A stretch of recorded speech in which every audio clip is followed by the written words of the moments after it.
এলেম অর্জনের জন্য সর্বপ্রথম ব্যবহার হয় আমাদের কান। ওস্তাদ ছাত্রকে বলেন পড়ো আলিফ, এ কথা আগে ছাত্র শোনে কানে। তার মানে আমাদের দেহের প্রথম আলেম হলো কান। সে শুনে শুনে আলেম হয়ে যায়।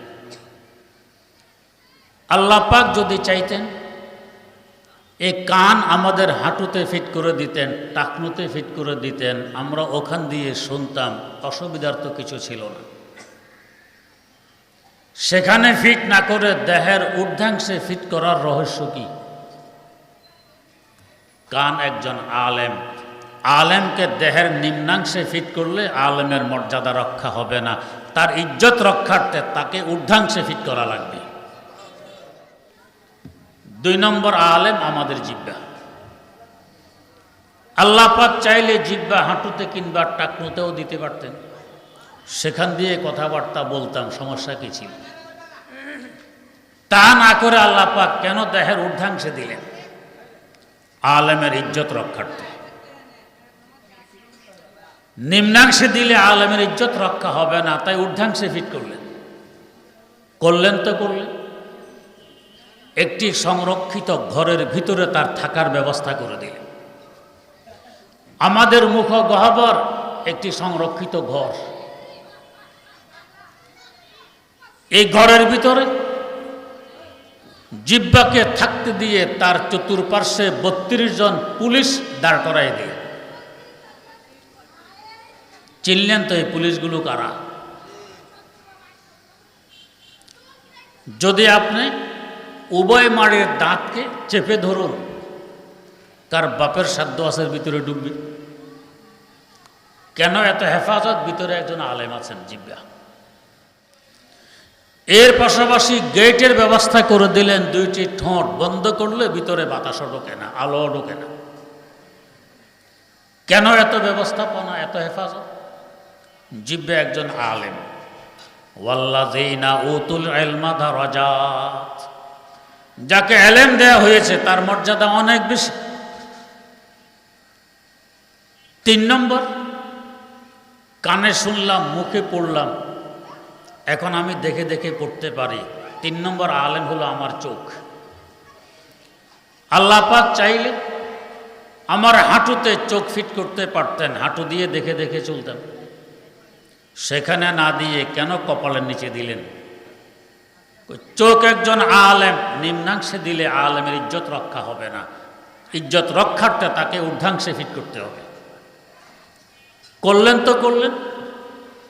উপরে নিচে 2টি পাতা ফিট করে দিলেন, বন্ধ করলে ভিতরে বাতাসও ঢোকে না, হেফাজত। কিন্তু চোখের পাতা বন্ধ করে রাখলে আমরা দেখব কিভাবে, চলবো কিভাবে, পড়বো কিভাবে? খোলাও তো লাগবে। এই সুযোগে যদি চোখের শত্রু কোনো ময়লা ভিতরে ঢুকে পড়ে, আল্লাহ পাক চোখের পাতার কিনারায় পাপড়ি বসায় দিলেন, পাপড়ির মাথাগুলো উপরের দিকে বাঁকা, যাতে সহজে চোখের শত্রু কোনো ময়লা ভিতরে ঢুকতে না পারে। এত হেফাজত কেন? সে একজন আলেম। এই কান, জবান এবং চোখ এগুলো হলো আমাদের চেহারায়। তার মানে চেহারা হলো ওলামা বাজার, আলেমদের বাজার, আলেমদের বস্তি চেহারা। এখানে আলেমরা বসবাস করেন। আলেমের বস্তি, আলেমের পদধূলির বরকতে, আলেমের চোখের পানির বরকতে, আলেমের সিজদার বরকতে আলেমের বস্তির দাম বেড়ে যায়। চেহারার দাম বেড়ে গেছে। ইসলামী শরিয়ার দৃষ্টিতে চেহারায় আঘাত করা হারাম। ওস্তাদ ছাত্রের চেহারা আঘাত করতে পারবে না, করলে কবিরা গুনাহ হবে। স্বামী স্ত্রীর চেহারা আঘাত করতে পারবে না, এমনকি পিতামাতা আপন সন্তান সন্ততির চেহারাও আঘাত করতে পারবে না। নিষেধ করলে হারাম হবে, কবিরা গুনাহ হবে। চেহারার এত মূল্য কেন? সে আলেমদের বস্তি। আলেমদের বস্তির অনেক মূল্য। ওয়া নাশহাদু আল্লা ইলাহা ইল্লাল্লাহু ওয়াহদাহু লা শারীকা লাহ ওয়া নাশহাদু আন্না সাইয়্যিদানা ওয়া নাবিয়্যানা ওয়া মাওলানা মুহাম্মাদান আবদুহু ওয়া রাসূলুহু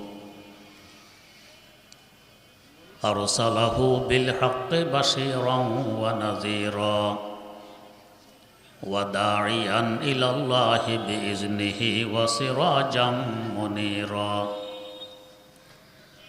صلى الله تعالى عليه وعلى آله وأصحابه وسلم تسليما كثيرا كثيرا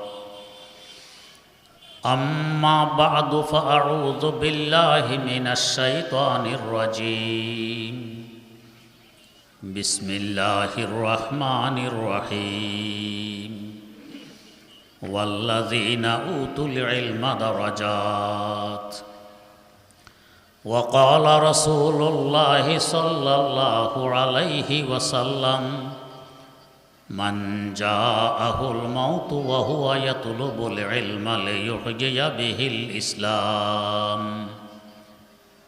فبينه وبين النبيين درجة واحدة أو كما قال عليه الصلاة والسلام اللهم صل على سيدنا محمد وعلى آل سيدنا محمد كما صليت على سيدنا إبراهيم وعلى آل سيدنا إبراهيم إنك حميد مجيد اللهم بارك على سيدنا محمد وعلى آل سيدنا محمد كما باركت على سيدنا إبراهيم وعلى آل سيدنا إبراهيم إنك حميد مجيد একটি শিক্ষা প্রতিষ্ঠানের উদ্যোগে আজকের এই সমাবেশ, তাই শিক্ষা সম্পর্কীয় একটি আয়াতে কারিমা তিলাওয়াত করা হয়েছে। তিলাওয়াতকৃত আয়াতে আল্লাহ রাব্বুল আলামিন বলেন, যাদেরকে এলেম দেয়া হয়েছে এদের মর্যাদা অনেক বেশি। কি পরিমাণ বেশি? কোনো সীমা রেখা টানা হয়নি। কারণ এলেম আল্লাহ রাব্বুল আলামিনের একটি গুণ। তিনি আলিম, তিনি আল্লাম। তিনি যেমন অসীম, তার গুণও তেমন অসীম। অতএব এ অসীম গুণে যে বন্দা গুণান্বিত হবে তার মর্যাদাও হবে অসীম। তাই কোনো সীমা রেখা টানা হয়নি। এখানে কারোর মনে প্রশ্ন জাগতে পারে, আমি সসীম, আমার বিবেক বুদ্ধি সসীম, আমার জ্ঞান সসীম, আমার হায়াত সসীম, আমার কাগজ কলম কালি সসীম। এত সসীমের ভিতর থেকে অসীম গুণে গুণান্বিত হওয়া কি করে সম্ভব? একটি দৃষ্টান্তের মাধ্যমে প্রশ্নটির উত্তর বোঝার চেষ্টা করি। সাগর থেকে সরাসরি পানি আনার লক্ষ্যে একটি খাল খনন করা হলো। খালের এক মাথা সাগরের সাথে আরেক মাথা এখানে। খালটি লম্বা 200 কিলোমিটার, চৌড়া 1 কিলোমিটার, গভীর আধা কিলোমিটার। দৈর্ঘ্য, প্রস্থ ও গভীরতা সব সসীম। সসীম খাল বয়ে সাগর থেকে পানি এসে গেছে এখানে মিরপুরে। খালের এই মাথা থেকে যতই পানি তুলতে থাকবেন, পানি কি শেষ হবে? খাল তো সসীম, পানি কেন শেষ হবে না? সাগরের সাথে আরেক মাথা জুড়ে আছে। তেমনিভাবে এলেমের এক মাথায় আমি আপনি, আরেক মাথায় আল্লাহ রাব্বুল আলামিন। এলেম আসবে ওখান থেকে। আমরা যতই সসীম হই, যেহেতু অসীম সত্তার সাথে এক মাথা জুড়ে আছে, তাই এই মাথা থেকে এলেম যতই বের করতে থাকবেন, এটা শেষ হওয়ার নয়।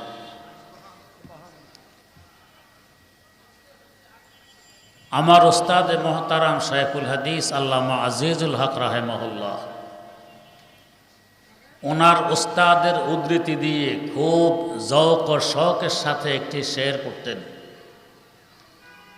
বাহারে আলমে হোসনাস দিল জাতা জমিদারাদ, বাহারে আলমে হোসনাস দিল জাতা জমিদারাদ, বরং আসহাবে সুরত রা বাবু আর বাবে মানারা। এলেমের মূল উৎস কোরআনে কারীম। এই কোরআনে কারীমের এলেমের পরিধি, যার পরিধির কোনো শেষ নেই। এর একটি আছে বাহ্যিক দিক, তেলাওয়াত কেউ করে কেউ শোনে, এর মাধ্যমে অসংখ্য অমুসলিম ইসলাম গ্রহণ করে এবং করেছে। আর একটি আছে তার অর্থ ব্যাখ্যা বিশ্লেষণ। অর্থ আর ব্যাখ্যা বিশ্লেষণ শুনেও অনেক অমুসলিম মুসলমান হয়ে গেছে। আরেকটি দিক আছে মারেফাত, যেমন বয়ানুল কোরআনের মধ্যে মাসাইলুস সুলুক এই শিরোনাম দিয়ে মারেফাতের আলোচনা। এর থেকেও কত অমুসলিম মুসলমান হয়েছে। এর গভীরও আরো গভীর আছে, ওর গভীরও আরো গভীর আছে, যার গভীরতার কোনো শেষ নেই। তাই তো শেখ সাদি রহমতুল্লাহ আলাই বলে গেছেন, কলম বেশকান সিয়াহি রে জো কাগজ সোজেদম দরকাশ, কলম বেশকান সিয়াহি রে জো কাগজ সোজেদম দরকাশ, কে হোসনি কিসায়ে ইশকাস্তে দর দফতর নমি আরি, না হোসনাস গায়তে দারাদ না সাদি রাসাকুন পায়া, বমি রাতেশ না মুস্তাসকি ইদরিয়া হাম চুনা বাকি। নিজকে নিজে সম্বোধন করে বলছেন, ও সাদি, কোরআনের তাফসির আর ব্যাখ্যা বিশ্লেষণ লিখবি? কলম ভেঙে ফেলো, কালি ঢেলে দাও, কাগজ জ্বালিয়ে ফেলো, কারণ এর ব্যাখ্যা বিশ্লেষণ লেখে তো তুমি শেষ করতে পারবে না। এ তো এক মহাসাগর। গোটা দুনিয়ার মানুষ যদি মহাসাগরের কূলে এসে পানি পান করে নিজ নিজ পিপাসা মিটিয়ে যায়, সাগরের পানির মধ্যে কোনো কমতি আর ঘাটতি পরিলক্ষিত হবে না। কোরআনও এমন এক কুলহীন মহাসাগর, কিয়ামত পর্যন্ত আনেওয়ালা কোটি কোটি পিপাসুক এর থেকে নিজ নিজ পিপাসা নিবারণ করবে, কিন্তু কোরআনের ব্যাখ্যা বিশ্লেষণের শেষ হবে না। আল্লামা ইবনে শাহিন রাহেমাহুল্লাহ কোরআনে কারীমের তাফসির লিখলেন 1000 ভলিউমে। শুধু সূরায়ে ফাতিহার তাফসির লিখলেন 80 খণ্ডে, বিসমিল্লাহর তাফসির লিখলেন 25 খণ্ডে। মাওলানা মুসা খান লাহোর জামে আশরাফিয়ার ওস্তাদ ছিলেন, শুধু আল্লাহ শব্দের তাহকিক আর ব্যাখ্যা বিশ্লেষণ করেছেন 500 পৃষ্ঠা আরবি ভাষায়। ইবনে শাহিদ রাহেমাহুল্লাহ এই বিশাল তাফসির লিপিবদ্ধ করার পর বলতেছেন, আল্লাহ পাক কোরআনের জ্ঞান যে পরিমাণ আমাকে দান করেছেন, ওখান থেকে 1 ফোঁটা মাত্র এই 1000 ভলিউমে রাখলাম, বাকি এখনো আমার সিনার ভিতরে রয়ে গেছে। এমন এক অসীম গ্রন্থের বিদ্যা, যার সিনায় ঢুকবে তার মর্যাদাও হবে অসীম। কেমন মর্যাদা? 2-1টি দৃষ্টান্ত দিচ্ছি। এলেম অর্জনের জন্য সর্বপ্রথম ব্যবহার হয় আমাদের কান। ওস্তাদ ছাত্রকে বলেন পড়ো আলিফ, এ কথা আগে ছাত্র শোনে কানে। তার মানে আমাদের দেহের প্রথম আলেম হলো কান। সে শুনে শুনে আলেম হয়ে যায়। আল্লাহ পাক যদি চাইতেন এই কান আমাদের হাঁটুতে ফিট করে দিতেন, টাকনুতে ফিট করে দিতেন, আমরা ওখান দিয়ে শুনতাম, অসুবিধার তো কিছু ছিল না। সেখানে ফিট না করে দেহের ঊর্ধ্বাংশে ফিট করার রহস্য কি? কান একজন আলেম, আলেমকে দেহের নিম্নাংশে ফিট করলে আলেমের মর্যাদা রক্ষা হবে না, তার ইজ্জত রক্ষার্থে তাকে ঊর্ধ্বাংশে ফিট করা লাগবে। আমরা শুনি একটি পাতলা পর্দার মাধ্যমে কানের ছিদ্রের ভিতরে। আল্লাহ পাক চাইলে পর্দাটি কানের বাইরেও দিয়ে দিতে পারতেন, এখানে না দিয়ে ছিদ্রের ভিতরে দিলেন যেখানে আমার আপনার আঙ্গুলের মাথাও ঢোকে না। কারণ একজন আলেম তাকে বাইরে রাখলে পোকামাকড় ইত্যাদির কারণে আক্রান্ত হতে পারে, কিছুর গুতা লেগে ক্ষতিগ্রস্ত হতে পারে, তাই ভিতরে তাকে থাকার ব্যবস্থা করে দিলেন যেহেতু সে একজন আলেম। এর পাশাপাশি আমরা যখন ঘুমাই অচেতন, রাতের বেলায় বাতিও নেই, অন্ধকার, এই সুযোগে আমার কানের ভিতরে হাজার হাজার পিপিলিকা লাইন বেঁধে এসে বাসাও তো বাঁধতে পারে। কিন্তু আজ পর্যন্ত শুনেছেন না, পত্র পত্রিকায় দেখেছেন অমক ঘুমন্ত ব্যক্তির কানের ভিতরে হাজার হাজার পিপিলিকা এসে বাসা বেঁধেছে? শোনেননি। সুযোগ তো ছিল, ওই লোক তো অচেতন, সে ঘুমায়, অন্যেরাও আশেপাশে ঘুমায়, অন্ধকার, কেন পিপিলিকা বাসা মারল না? কে বাধা দিল? আমার আল্লাহ কানের দুয়ারে ফেরেশতা বসায় রেখে দিয়েছেন, ভিতরে একজন আলেম আছে, তোমাদের এখানে ঢুকা নিষেধ। এদেরকে বলা হয় হাফাজা, দেহরক্ষী। ওয়াল্লাযীনা উতুল ইলমা দারাজাত, এলেম যাদেরকে দেয়া হয়েছে তাদের মর্যাদা অনেক বেশি, কান মর্যাদাবান হয়ে গেল। ওস্তাদ থেকে শোনার পর আমরা আমাদের জবান আর জিহ্বা ব্যবহার করে পড়ি। ওস্তাদ যখন বলেন পড়ো আলিফ, তখন আমরা বলি আলিফ। 2 নম্বর আলেম আমাদের জিহ্বা। আল্লাহ পাক চাইলে জিহ্বা হাঁটুতে কিংবা টাকনুতেও দিতে পারতেন, সেখান দিয়ে কথাবার্তা বলতাম, সমস্যা কি ছিল? তা না করে আল্লাহ পাক কেন দেহের ঊর্ধ্বাংশে দিলেন? আলেমের ইজ্জত রক্ষার্থে। নিম্নাংশে দিলে আলেমের ইজ্জত রক্ষা হবে না, তাই ঊর্ধ্বাংশে ফিট করলেন। তো করলেন, একটি সংরক্ষিত ঘরের ভিতরে তার থাকার ব্যবস্থা করে দিলেন। আমাদের মুখ গহ্বর একটি সংরক্ষিত ঘর, এই ঘরের ভিতরে জিহ্বাকে থাকতে দিয়ে তার চতুর্পার্শ্বে 32 জন পুলিশ দাঁড় করাই দিয়ে। চিনলেন তো এই পুলিশগুলো কারা? যদি আপনি উভয় মাড়ের দাঁতকে চেপে ধরুন, তার বাপের সাধ্য আছের ভিতরে ডুববে। কেন এত হেফাজত? ভিতরে একজন আলেম আছেন, জিহ্বা। এখানে আবার কারোর প্রশ্ন জাগতে পারে, যদি এই 32 জন পুলিশ আলেমের হেফাজতের লক্ষ্যেই নিয়োজিত থাকেন, মাঝে মধ্যে কামড় মারেন কেন? প্রত্যেক দেশের আভ্যন্তরীণ গোলযোগ নিয়ন্ত্রণের জন্য, আইন শৃঙ্খলা বজায় রাখার জন্য তো পুলিশ থাকে। পুলিশ এরা তো বাস্তবে জনগণের সেবক, বন্ধু। বিভিন্ন জায়গায় আজকাল বোর্ডে লেখাও থাকে পুলিশ জনগণের বন্ধু। কারোর সাথে যদি বন্ধুত্ব গড়ে ওঠে, সাইনবোর্ডে লেখার প্রয়োজন পড়ে না যে অমুক অমুকের বন্ধু, তার আচার আচরণে পরিচয় দিয়ে দিবে দুজনের মধ্যে যে বন্ধুত্ব গড়ে উঠেছে। বন্ধুত্বের মধ্যে যদি সমস্যা দেখা দেয়, তখন সাইনবোর্ডের প্রয়োজন পড়ে। তো বাস্তবে তো পুলিশ জনগণের বন্ধু। এরপরও মাঝে মধ্যে ডান্ডাও তো লাগায়। কেন লাগায়?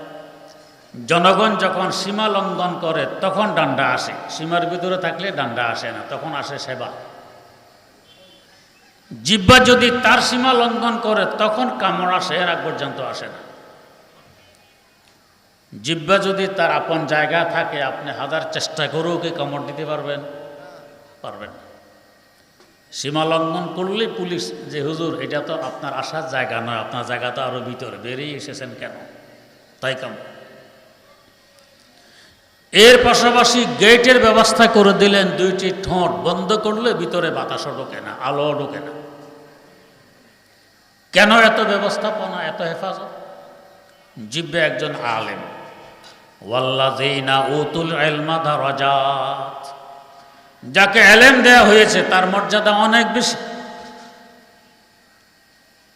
3 নম্বর, কানে শুনলাম, মুখে পড়লাম, এখন আমি দেখে দেখে পড়তে পারি।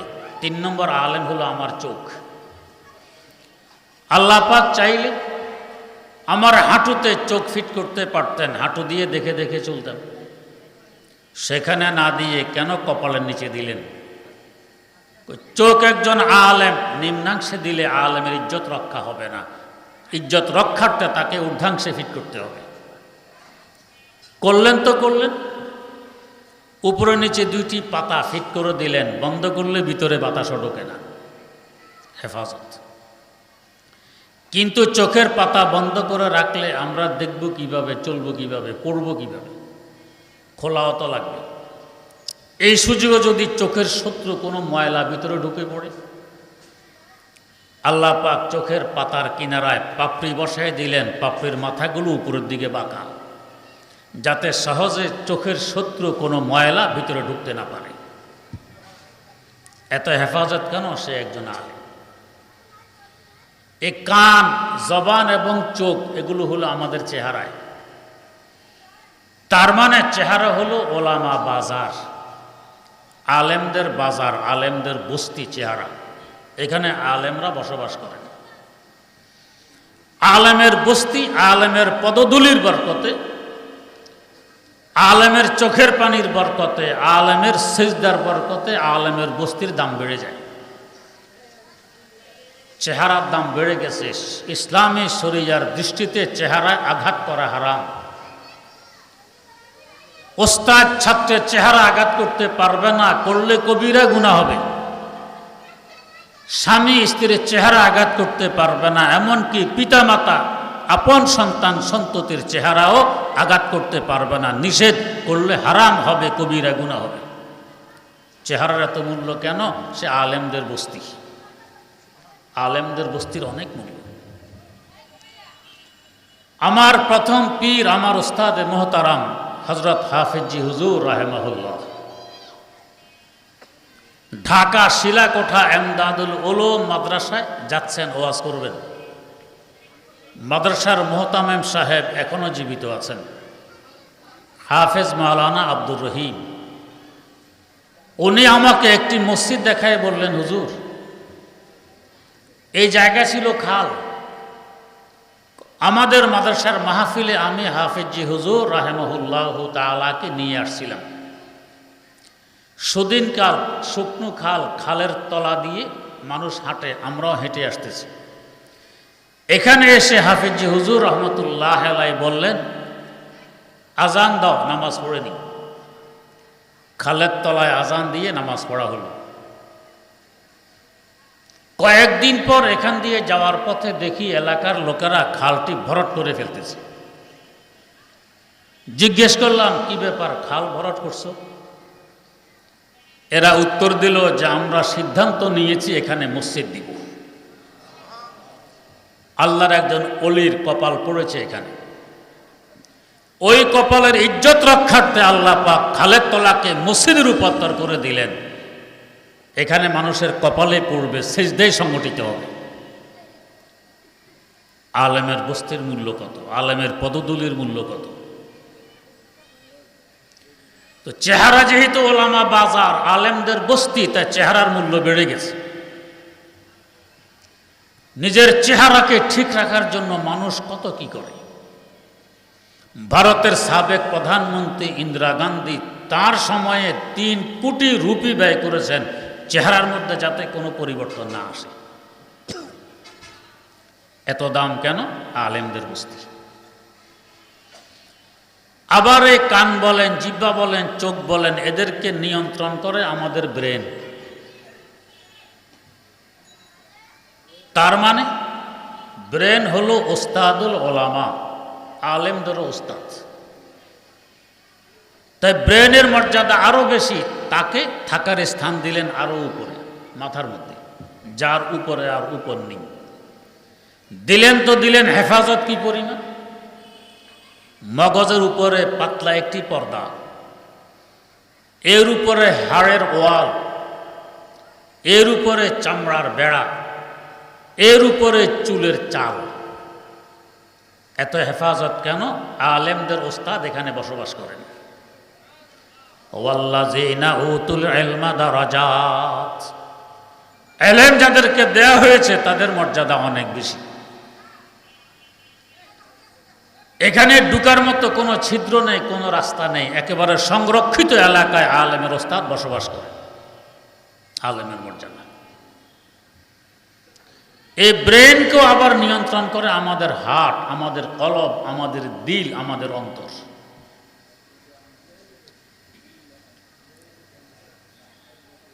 ব্রেন হলো ওস্তাজুল আসাতেজা, ওস্তাদেরও ওস্তাদ। কলব হলো ওস্তাজুল আসাতেজা, ওস্তাদেরও ওস্তাদ। ব্রেন হলো ওস্তাদুল ওলামা, আলেমের ওস্তাদ, আর কলব হলো ওস্তাদেরও ওস্তাদ। তা কলবকে বসালেন সিনায়, সিনাকে আরবিতে বলে সদর। সদর মানে প্রেসিডেন্ট। প্রেসিডেন্ট রাজধানীতে থাকেন, রাজধানী হয় দেশের মধ্যখানে, সংরক্ষিত এলাকা, রাজধানী বর্ডারের আশেপাশে হয় না। আমাদের পা কেটে ফেলে দিলে আমরা বাঁচতে পারব। দেহের মূল অংশ হল কোমর থেকে নিয়ে মাথা পর্যন্ত মূল অংশ, এর মধ্যখান হলো সিনা, যাকে বলা হয় সদর, প্রেসিডেন্ট। এখানে আল্লাহ পাক হার্টকে থাকার ব্যবস্থা করে দিলেন রাজধানীতে। হেফাজত কি পরিমাণ! গরু ছাগল জবাই করলে দেখবেন কত পর্দার ভিতরে হাল সংরক্ষিত এলাকায় থাকে। কেন? সে ওস্তাজুল আসাতেজা, ওস্তাদেরও ওস্তাদ। এখানে আবার কেউ প্রশ্ন করবেন, আমরা তো জানি বুদ্ধির মূল কেন্দ্রবিন্দু হলো ব্রেন, মগজ। আপনি বলতেছেন হার্ট, কলব। আমার কথা নয়, আমার আল্লাহ বলতেছেন লাহুম কুলুবুল লা ইয়াফকাহুনা বিহা, এদের কলব আছে, তারপরেও কলব দিয়ে বোঝে না, বোঝার চেষ্টাও করে না। বোঝা গেল বোঝার মূল শক্তি হলো কলবের। তারপরও হয়তো কেউ প্রশ্ন করবেন, ইসলাম বাস্তবসম্মত একটি দিন, অবাস্তব কোনো কথা এই দিনে পাবেন না। আমরা বাস্তবে দেখছি জ্ঞান বুদ্ধির মূল ডিপু ব্রেন। আল্লাহ বলছেন কলব আর হার্ট, মনে হয় ঠিক বলেননি। একটি ছোট্ট ঘটনার মাধ্যমে প্রশ্নের উত্তর বোঝার চেষ্টা করি। আমাদের দেশে হাদিস বিষয়ে যাকে সবচেয়ে বড় আলেম বলা হয়, বাস্তবেও তিনি এই বিষয়ে সবচেয়ে বড় আলেম। উনি হলেন জনাব মাওলানা আব্দুল মালেক সাহেব। আমাদের একখানে বাড়ি, এক মাদ্রাসায় লেখাপড়া করেছি। তিনি যখন ছোট, তার আব্বা তাকে নিয়ে ওয়াজ মাহফিলে আসলেন। জায়গা পেয়েছেন মাহফিলের পিছনে, গ্রামগঞ্জে বাঁশ গেড়ে বাঁশের আগায় হরন বাঁধা হয়। স্টেজে মাইক্রোফোনে কথা বললে আওয়াজ বের হয় হরন দিয়ে। একটু পর উনি ওনার আব্বাকে জিজ্ঞেস করতেছেন, আব্বা, হুজুরকে বাঁশের আগা থেকে নামাবে কিভাবে? প্রশ্ন। আব্বা ভ্রুক্ষেপ করলেন না, ছেলে কি বলে। একটু পরে আবার এই প্রশ্ন, আব্বা হুজুরকে বাঁশের আগা থেকে কিভাবে নামাবে? আব্বা এখনো ভ্রুক্ষেপ করলেন না। একটু পরে আবারও এই প্রশ্ন, যে হুজুরকে বাঁশের আগা থেকে কিভাবে নামাবে? এবার আব্বা বললেন, কেন বাঁশের আগা থেকে নামাইতে? হুজুর যে বাঁশের আগায় বসে বসে ওয়াজ করতেছেন, নামাবে কিভাবে? আসলে হুজুর বাঁশের আগায় না, স্টেজে। হুজুর স্টেজে, তো উনি কেন বলছেন বাসার আগে? ছোট্ট মানুষ, এখনো এই পরিমাণ বুঝ হয়নি। আওয়াজ যেহেতু বাসার আগা দিয়ে বেরিয়ে আসছে, তাই তিনি বুঝতেছেন হুজুর এখানে বাসার আগায় বসে বসে ওয়াজ করতেছেন। আসলে তো হুজুর স্টেজ। যাদের গভীর বুঝ হয়ে গেছে তারা বুঝেন যে না, হুজুর বাসার আগায় নয়, হুজুর স্টেজ। এবারে আসুন, যাদের জ্ঞানের পরিধি ছোট, গভীরতা নেই, তারা মনে করে জ্ঞান বুদ্ধির মূল কেন্দ্র হলো ব্রেন, মগজ। যাদের গভীরতা আছে এরা বোঝে না, মূল কেন্দ্র হলো হার্ট, বের হয় ব্রেন দিয়ে, তাই ওরা মনে করে ব্রেন হলো আসল জিনিস। আবারও প্রশ্ন জাগবে, তাহলে স্ট্রোক করলে বুদ্ধিশুদ্ধি কেন থাকে না? স্ট্রোক কি? কোনো একটা রগ ছিঁড়ে যাওয়া কিংবা ফেটে যাওয়া। মাইক্রোফোনের সাথে হরনের তার দিয়ে সংযোগ দেয়া আছে, তার ছিঁড়ে গেলে হরন কথা বলবে? এই হরন স্ট্রোক করছে, কথা বলবে না। ব্রেনও এমন, কলবের সাথে যে যোগাযোগ আছে, যোগাযোগ বিচ্ছিন্ন, তো স্ট্রোক করে ফেলছে, এখন আর ব্রেন কাজ করবে না। কিন্তু মূল কেন্দ্রবিন্দু হইল কলব। ব্রেন আর কলবে ব্যবধান কত? দুনিয়াতে এক শ্রেণীর মানুষ আছে, এদের মেহনত হয় ব্রেনের উপরে, চেষ্টা প্রচেষ্টা সব ব্রেন দিয়ে। আরেক শ্রেণীর মানুষ আছে, এদের মেহনত হয় কলবের উপরে, দিলের উপরে। ব্রেনের উপরে যাদের চেষ্টা, এদেরকে বলা হয় বিজ্ঞানী। কলবের উপরে যাদের মেহনত, এরা হযরতে আম্বিয়ায়ে কেরাম আলাইহিমুসসালাতু ওয়াসসালাম। এদের উত্তরসূরি হিসাবে ওলামায়ে কেরাম। এদের মেহনত চলে কলবে, হার্টে, দিলে। ব্যবধান কত? ব্রেনের উপর মেহনত করে অনেক কিছু আবিষ্কার করা হয়েছে, আমাদের অনেক উপকারে আসে। কয়েক মাসের পথ কয়েক মিনিটে অতিক্রম করা যায়, কয়েক মাসের কাজ কয়েক মিনিটে করে দেয়া যায় বিভিন্ন মেশিনের মাধ্যমে, উপকারে আসে। কিন্তু এই ব্রেনের মেহনতের ফল যে পরিমাণ উপকারে আসে, এর থেকে কয়েক গুণ বেশি ক্ষতিকারক। যেমন এই ব্রেনের মেহনতের ফল অ্যাটম বোম, বিভিন্ন অস্ত্র, পারমাণবিক অস্ত্র, রাসায়নিক অস্ত্র। গোটা পৃথিবীর 80% আয় ব্যয় হয় এই অস্ত্রের পিছনে, আর 20% ব্যয় হয় অন্য কাজে। আমাদের দেশেরও 80% আয় ব্যয় হয় অস্ত্রের পিছনে।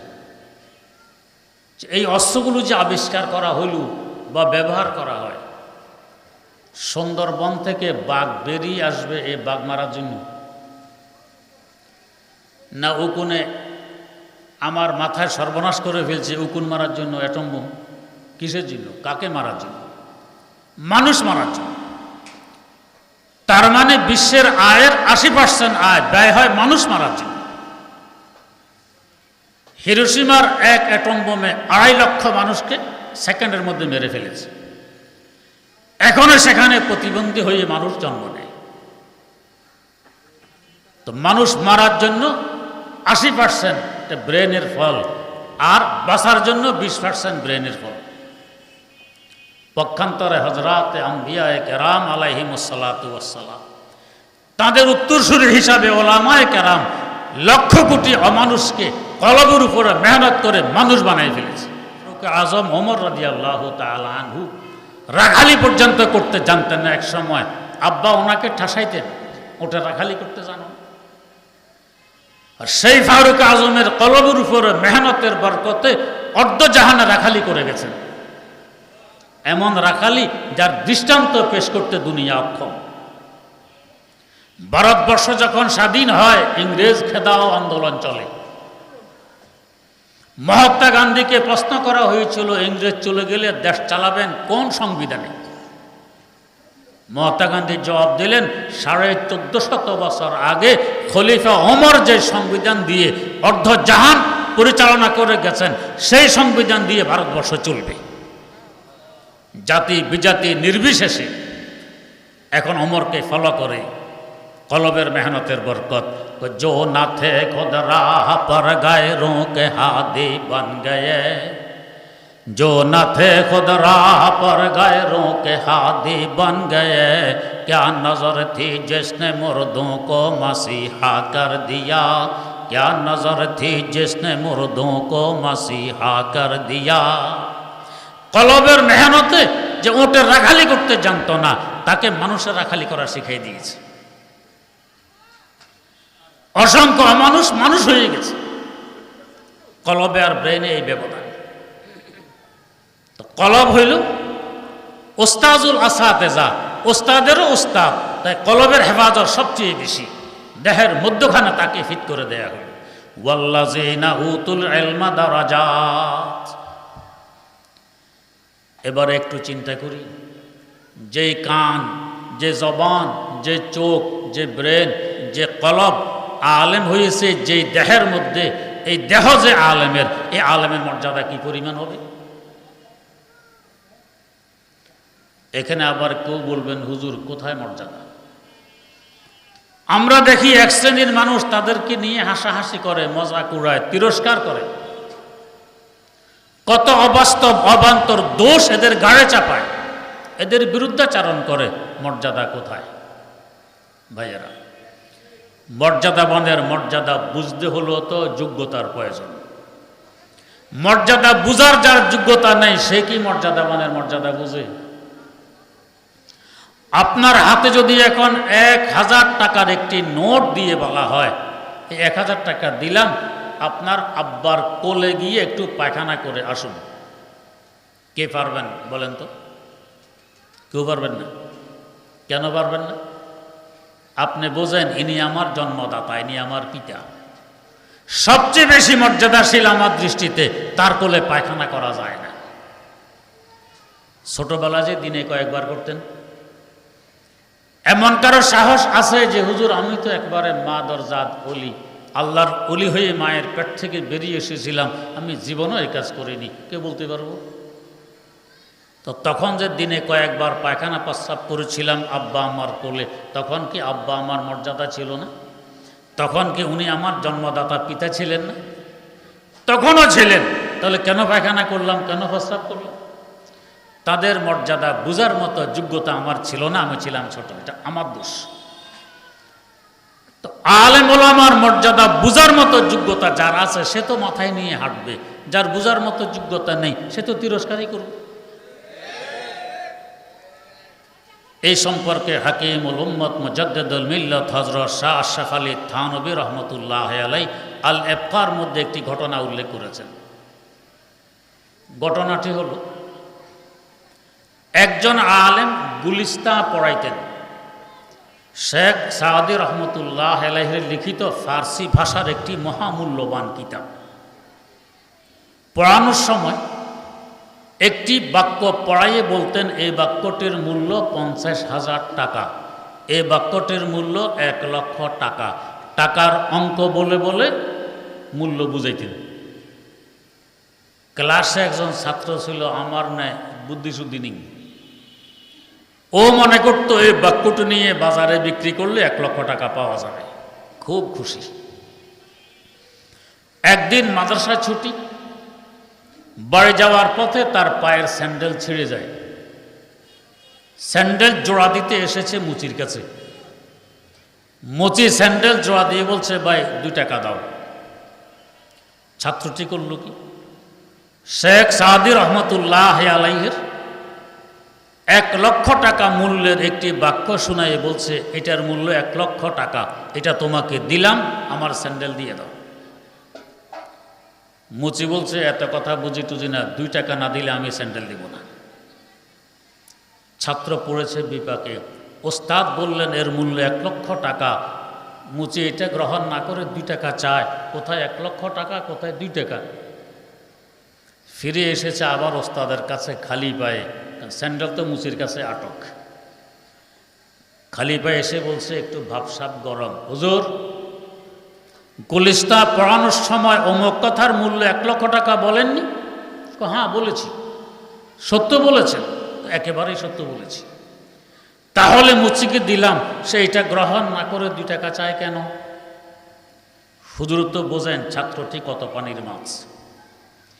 হুজুর একটি মুক্তা এনে তার হাতে তুলে দিয়ে বললেন, যাও এটা মুচিকে দাও আর বলো এটার বিনিময়ে তোমার স্যান্ডেল দিয়ে দিতে। মুক্তার মূল্য তো লক্ষ টাকা। ছাত্র মুক্তা এনে মুচির হাতে দিয়ে বলছে, ভাই নাও এটা মুক্তা, এটার বিনিময়ে আমার স্যান্ডেল দিয়ে দাও। মুচি মুক্তা হাতে নিয়ে ছাত্রের মাথায় মারছে, মিয়া কি দিতেছ আমাকে, এটা কি কাজের, এ দিয়ে আমি কি করব? অন্তত একটি বড় পাথরও যদি হতো এর উপরে জুতা স্যান্ডেল রেখে তার কাটা গাড়া যেত। এটা কি কাজের? 2 টাকা না দিলে আমি স্যান্ডেল দিব না।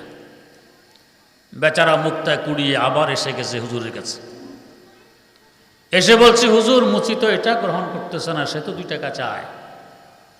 হুজুর বললেন, এটা নিয়ে এবার একটু স্বর্ণের দোকানে যাও, তবে যাকে তাকে দেখাবে না, সরাসরি মালিকের কাছে গিয়ে বলবে, মালিক বিক্রি করতে এসেছে, দাম কত দিবেন, তবে খবরদার কোনো বাহানায় ফেরত নিয়ে আসবে, বিক্রি করবে না। কারণ হুজুর তো বোঝের বুদ্ধি শুদ্ধি কম, 10 টাকায় বিক্রি করে চলে আসতে পারে। ছাত্র মুক্তা নিয়ে স্বর্ণের দোকানের মালিককে গিয়ে বলছে, মালিক বিক্রি করতে এসেছি, দাম কত দিবেন? মালিক দেখে অরিজিনাল মুক্তা, প্রথম দেখে, ভাই 50,000 টাকায় বিক্রি করবে? জি না। 1 লক্ষ টাকায়? আমার হুজুরের কাছ থেকে বুঝে আসি 1 লক্ষ টাকায় বিক্রি করা যাবে কিনা। ফিরে এসে বলছে, হুজুর স্বর্ণের দোকানের মালিক 1 লক্ষ টাকা মূল্য বলতেছে। হুজুর বললেন, এবার কিছু বুঝে এসেছে? কদরে গোল বল বল বেদানাদ ইয়া বেদানাদ শাহপরি, কদরে গোল বল বল বেদানাদ ইয়া বেদানাদ শাহপরি, কদরে জওহর শাহ বেদানাদ ইয়া বেদানাদ জওহরি, কদরে জওহর শাহ বেদানাদ ইয়া বেদানাদ জওহরি। মনে মুক্তার মূল্য বুঝে রাজা বাদশাহ। মুচির ওই যোগ্যতা নেই যে মনে মুক্তার মূল্য বুঝতে পারে, কিন্তু আপনার আমার এলেমের সামনে মনে মুক্তার 2 পয়সা মূল্য আছে। 1 আলিফের মূল্য কি পুরো দুনিয়া দিতে পারবে? এই মূল্যবান এলেম যে আলেমের ভিতরে আছে তার মর্যাদা বুঝতে হলেও তো অন্তত রাজা বাদশাহ মার্কা মন মস্তিষ্কের দরকার। যার মুচি মার্কা মন মস্তিষ্ক, সে আলেমের মর্যাদা কি বুঝবে, এদের মূল্যায়ন কি করবে? সে তো বিরুদ্ধাচারণে করবে, সে তিরস্কার করবে, মজাক উড়াবে। বুঝতে হবে মর্যাদা বুঝার না, যোগ্যতা এর নেই। তো যোগ্যতা না থাকার কারণে কি একে ফেলে দেব? ছোটবেলায় যে ছোট বাচ্চা আব্বা আমার কোলে পায়খানা করে, আব্বা আমার মর্যাদা বুঝার যোগ্যতা নেই, তাই বলে কি এরা বাচ্চাকে ফেলে দেয়? না, পায়খানা প্রস্রাব পরিষ্কার করে আবার বুকে জড়িয়ে ধরে, গালে চুমু গায়। যারা আলেম সমাজের মর্যাদা বোঝে না, যোগ্যতা নেই, এদেরকে ফেলে দেয়া যাবে না, টেনে আনতে হবে।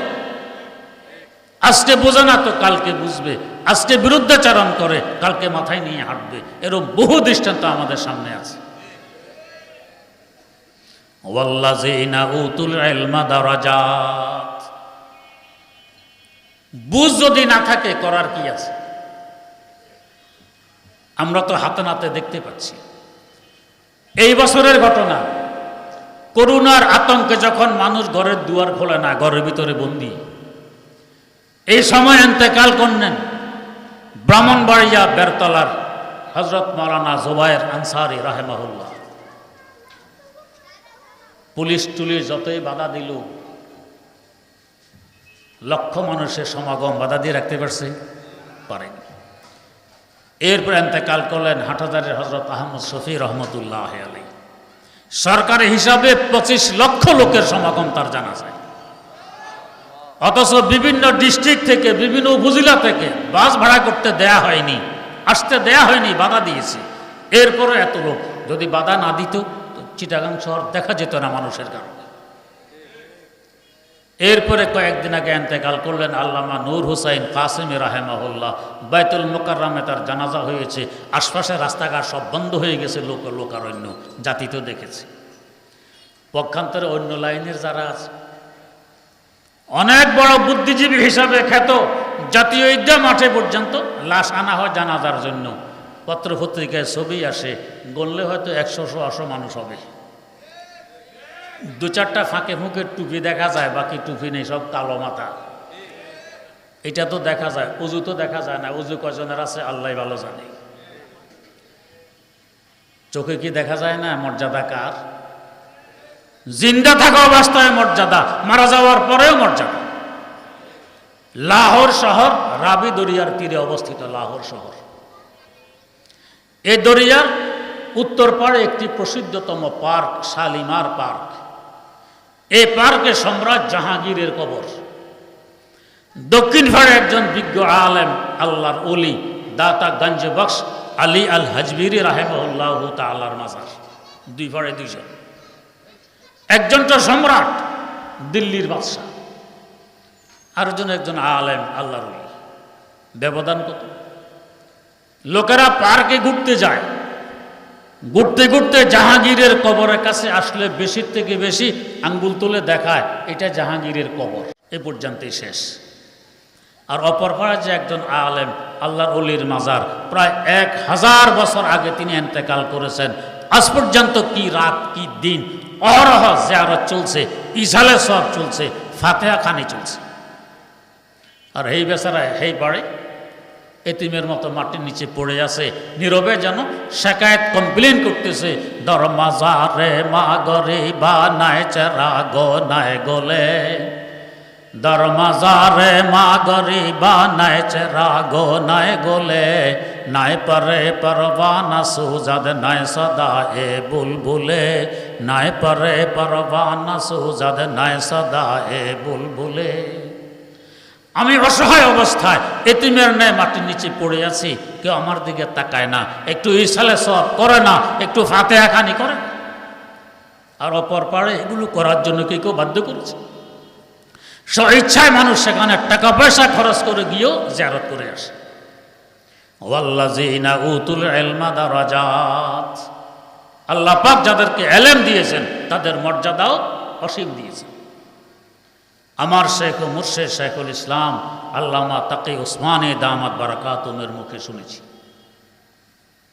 ইমামুদ দুনিয়া, ইমামুল আইম্মা, আল ইমামুল আজম হযরত আবু হানিফা রাহিমাহুল্লাহ, তার একজন ছাত্র হযরত আব্দুল্লাহ ইবনে মুবারক রাহিমাহুল্লাহ, ইমাম বুখারী রাহিমাহুল্লাহু তাআলার দাদা উস্তাদ, খোরাসানের বাসিন্দা। বাগদাদবাসীরা তাকে দাওয়াত করেছে বাগদাদে আসার জন্য, তিনি আসতেছেন। বাগদাদের কাছে পৌঁছলে অসংখ্য বাগদাদবাসী তাকে এগিয়ে আনার জন্য শহর ছেড়ে বেরিয়ে এসেছে। তখনকার সময় খলিফাতুল মুসলিমিন ছিলেন খলিফা হারুনুর রশিদ, আব্বাসী খোলাফাদের মধ্যে সবচেয়ে প্রতাপশালী খলিফা, যার রাষ্ট্রের আয়তন ছিল 53 লক্ষ বর্গ মাইল।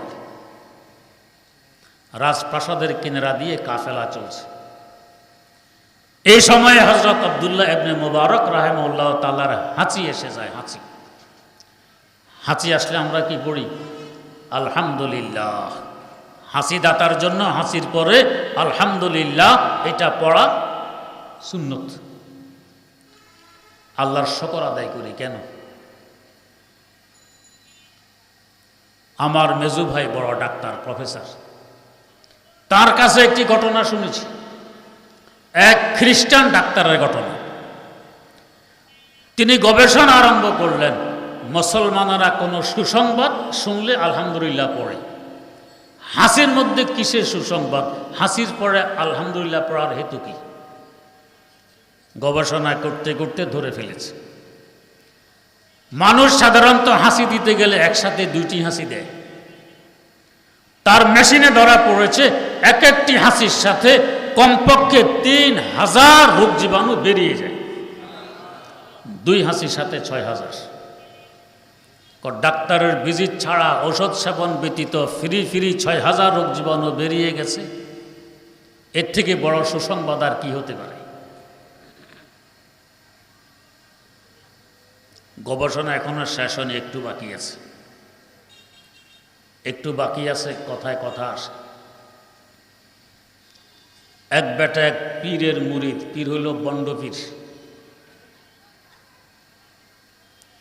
আমাদের দেশে আল্লাহ মাফ, অধিকাংশ তো এখন এই ব্যবসায় নামছে। তো বেচারা স্বপ্ন দেখতেছে